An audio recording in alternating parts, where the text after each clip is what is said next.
Pourquoi devez-vous analyser une consigne? Il y a 2 raisons importantes. La première, c'est que la consigne est riche en indices qui vous permettront de répondre le mieux possible aux attentes des examinateurs.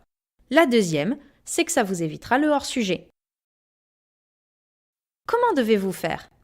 Demandez-vous d'abord ce que vous devez produire. Exposé oral?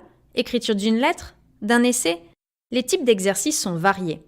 Ensuite, quel est l'objectif de votre production? Donner son avis? Critiquer? Informer? Vous voyez qu'il est important de passer quelques minutes à l'identification de ces informations. Ensuite, il faut relever les mots-clés. Ils correspondent à des points de vocabulaire et de grammaire. Voyons ensemble une consigne classique de production orale du DELF B2. Quels sont les mots importants? Vous dégagez le problème soulevé. Qu'est-ce que ça implique?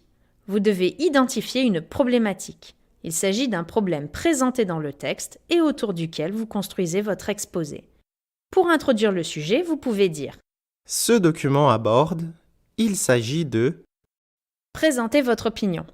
Attention, il ne s'agit pas seulement de présenter un texte, mais bien votre opinion sur celui-ci.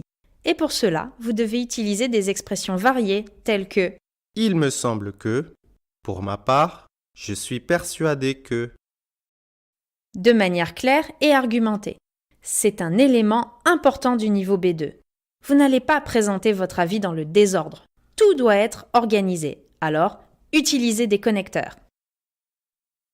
Tout d'abord, puis, cependant, en revanche, autrement dit, en conclusion, en résumé.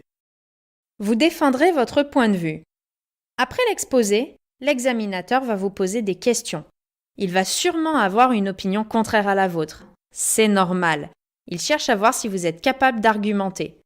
Vous devez donc débattre et exprimer votre accord ou désaccord. Je voudrais souligner que, certainement, pas du tout c'est bien ce que… Maintenant, voyons une consigne de production écrite et identifions le contexte général. Ici, vous êtes membre d'une association et vous devez écrire au maire. On attend donc une lettre formelle. Exposez les inconvénients. Il faudra présenter des faits et faire des hypothèses sur les conséquences à venir. Tout cela illustré avec des exemples concrets. Au niveau grammatical, on s'attend à du futur et même du conditionnel.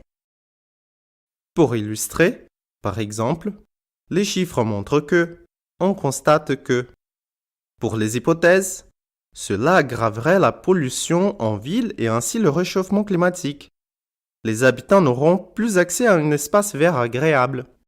Proposez une autre solution plus écologique.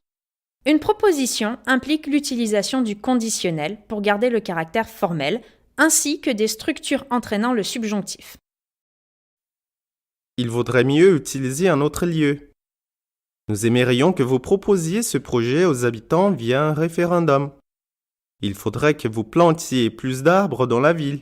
Et pour finir, n'oubliez pas de compter les mots. C'est un élément primordial du respect de la consigne. Vous voulez en apprendre plus? Allez voir les autres vidéos de notre série et à bientôt!